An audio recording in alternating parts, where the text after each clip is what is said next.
সবাইকে হ্যাপি ছট পুজো।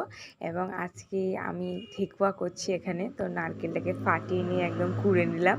দেন তারপরে এখানে 1 কাপ সুজি, তারপরে 2 কাপ ময়দা, মৌরি, নারকেল গুঁড়ো, চিনি, ঘি, এলাচ, এলাচ গুঁড়ো আছে এখানে। আর এদিকে তোমার গুড় দিয়েছি, আর চিনিটাও গুঁড়োই দিয়েছি, তোমরা এমনি চিনিও দিতে পারবে। তো ভালো করে এটাকে মিক্স করে নিতে হবে একদম। এবং তারপরে ডো আমাদের রেডি। এখান থেকে ছোট ছোট বল করে তারপরে সেটাকে আমরা পাতার ডিজাইন করছি, ঠিক আছে।